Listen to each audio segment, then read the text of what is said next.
Lecture d'un extrait du roman Composite, écrit par Olivier Paquet, paru en 2022.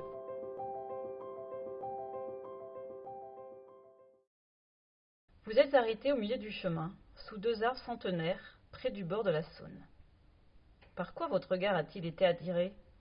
L'amas de roseaux à droite? Le squelette gris d'un tronc torturé qui émergeait au centre? Votre femme a fait 2 pas avant de se rendre compte que vous ne suiviez plus, et il a fallu qu'elle crie pour que votre fille revienne en arrière. Vous avez sorti le téléphone de votre sac en bandoulière, et vous avez pointé le paysage. L'eau sombre, un vert tirant sur le marron, charriait plastique et débris sur les rives après un orage. Pourtant, à cet endroit précis, on n'en voyait que les hautes herbes, la mousse et la rivière. Même les collines au loin ne laissaient percer aucun toit dans le feuillage touffu des chênes. Est-ce pour cela que vous avez stoppé votre balade? Il fallait un souvenir de ce lieu, de cet espace naturel. Cela vous a frappé comme une évidence. Vous auriez pu mieux cadrer, vous accroupir pour intégrer la souche blanche en premier plan et donner de la profondeur au cliché. L'image est plate et, en dépit des corrections de l'algorithme, manifestement surexposée.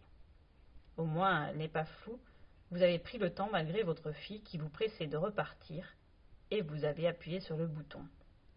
Tchic, clac. Vous avez regardé le résultat sur l'écran. Trop sombre sous le couvert du feuillage, vous n'étiez pas satisfait. Que manquait-il? Vous vous êtes baissé, sans cadrer la souche en premier plan, pourtant, et de nouveau, tchic, clac. Ensuite, vous avez rejoint votre femme et votre fille.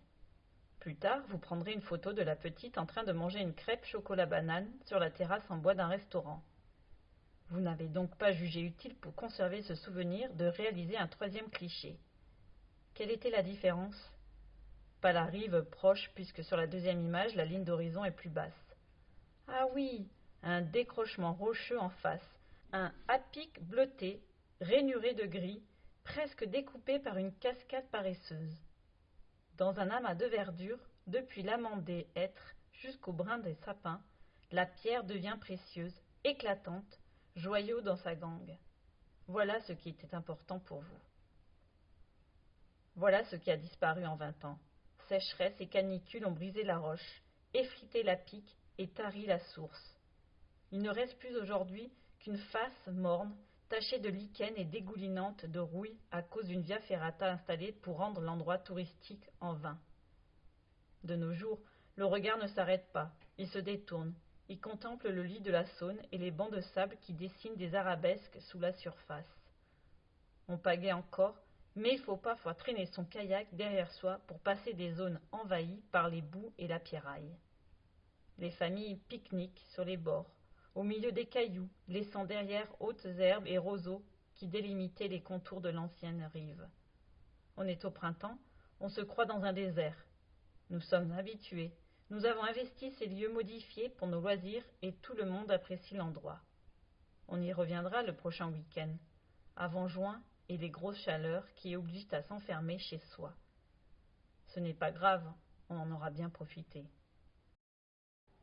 On vous attend nombreux au festival Les Oniriques du 17 au 19 mars 2023. Explorez l'imaginaire et soyez curieux.